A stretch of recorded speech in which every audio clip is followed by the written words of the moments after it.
Naruto Uzumaki started his life in silence. He had no parents to hold him, no family to whisper his name. The village of Konoha was his home, yet it offered no warmth. He was an outsider from his first breath, a vessel for a secret too terrible to speak aloud. His small apartment echoed with an unbearable emptiness.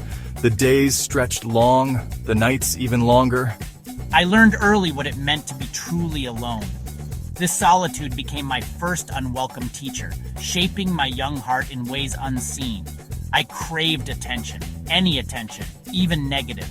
So I played pranks, loud, disruptive pranks. I painted monuments. I caused chaos. Each act was a desperate scream, "Look at me, I am here." But the laughter he sought often turned to anger.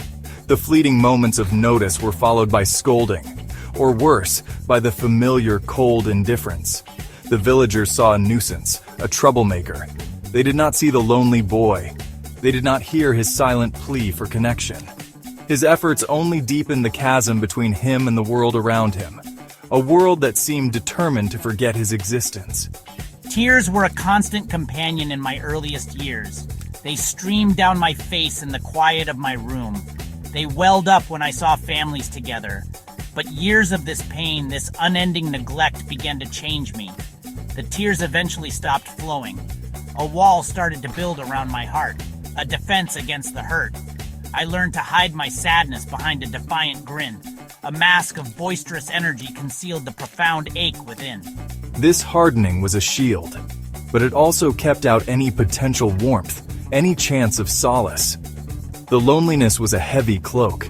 It clung to him.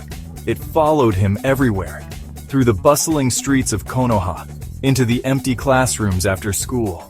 Even in his dreams, the silence persisted. It was an invisible weight, a constant ache that settled deep in his bones. I yearned for someone to see past the pranks, past the loud exterior, to see the boy underneath who just wanted to belong.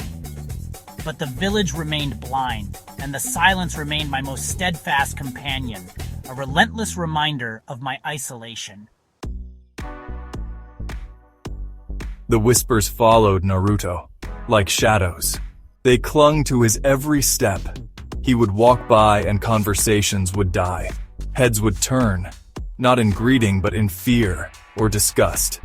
He saw it in their eyes, the adults, the shopkeepers, even other children mimicking their parents. I didn't understand why. Not then. I only knew the sting of their aversion. The coldness of their stares cut deeper than any kunai. It was a constant barrage, a daily reminder that I was different, unwanted. This avoidance was a cruel, invisible cage. Parents would pull their children away, their faces tight with unspoken warnings. Shopkeepers would suddenly be sold out of what he needed, or they would serve him quickly, eager to see him gone. He was a pariah, an outcast in his own village, the place he was supposed to call home. Each closed door, each averted gaze, added another layer to his isolation. The world seemed to shrink around him, leaving him with only the echoes of their fear and disdain. He was a blight they wished to ignore. Why is he still here? Just ignore him. Maybe he'll go away. I often wondered, why me? What did I do? The questions swirled in my young mind, unanswered. I tried to ask, but no one would tell me the truth. They would just look away, or offer vague, dismissive words. The silence of the adults was a heavy burden. It bred confusion, and a simmering resentment. He felt like a puzzle with missing pieces, a story everyone knew but him. This lack of understanding was a torment. It fueled his frustration and his desperate attempts to be acknowledged, even if it was for the wrong reasons. The constant rejection carved deep wounds, wounds that festered in the darkness of my solitude. I tried to be tough, to pretend it didn't hurt, but every sneer, every fearful glance chipped away at my spirit. It built a fire inside me, a growing anger, a desperate need to prove them wrong, to show them I was more than they perceived. This relentless negativity from the villagers became a powerful shaping force. It pushed him further into himself, and closer to the dark whispers that promised an alternative to his painful reality. Deep inside Naruto, something stirred. A power, a presence. It had always been there. A dark energy coiled within his soul. He didn't understand it, not fully, but he could feel it, especially in moments of intense emotion. Anger, fear, desperation. It was a well of immense, untamed force, a sleeping giant. You feel it, don't you? The power within, the strength to make them see, to make them pay. This entity was the source of the villagers' fear, the secret he carried unknowingly. The nine-tailed fox, a demon sealed within him. Its consciousness was a shadow lurking at the edge of his own. The whispers started subtly, a faint murmur in the back of his mind. When loneliness was at its peak, when rejection cut too deep, the voice offered solace. It promised strength. It spoke of power. Power to make them see, power to make them pay. They don't understand you, they never will, but I do. I can give you the power to change everything. It was a seductive sound in the silence of his world. The fox understood his pain, his rage, his yearning for recognition. It preyed on these vulnerabilities. Its words were like poison, slow acting, but potent, twisting his thoughts, nudging him towards a darker path.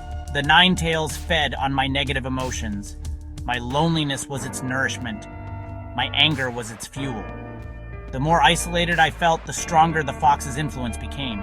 It painted vivid pictures of a world where he was feared, respected, not ignored. It offered a twisted kind of companionship, a dark ally in his struggle. The villagers had made him a monster in their minds. The fox suggested he embrace it, to become what they feared. This insidious counsel was a constant temptation, a dark current pulling him under.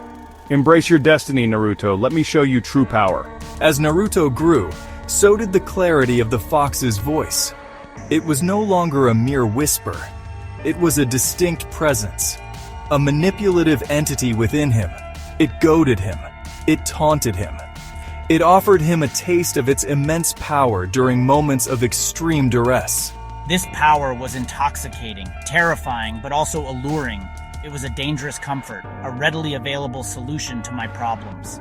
The beast within knew his deepest desires and darkest thoughts, and it knew exactly how to exploit them for its own gain, pushing him ever closer to its grasp.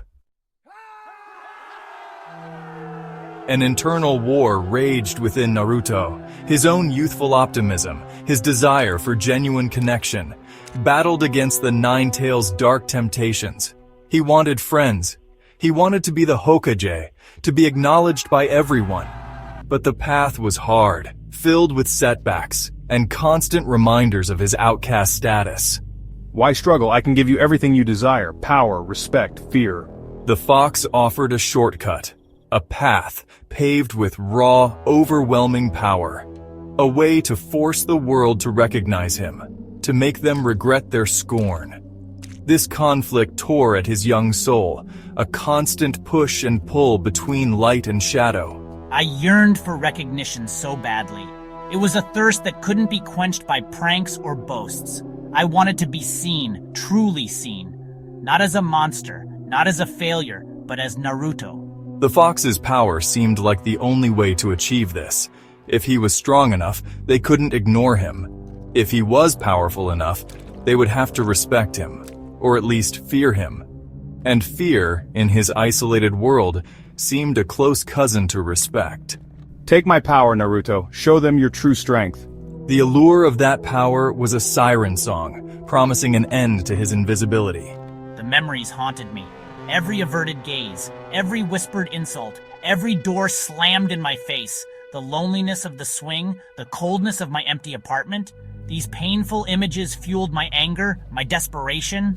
He had tried so hard to be good, to be accepted, but it felt like nothing worked. The villagers' prejudice was a wall he couldn't seem to break through. The frustration mounted. The pain became unbearable. He was tired of being weak, tired of being alone, tired of being ignored. Let me help you. Together we can make them see.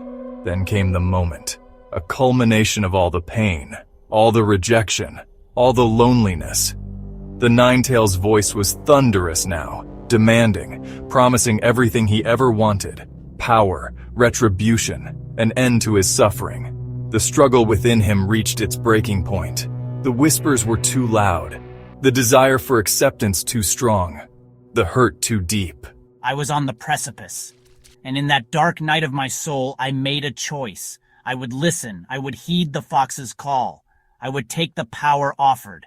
I would make them all see, no matter the cost.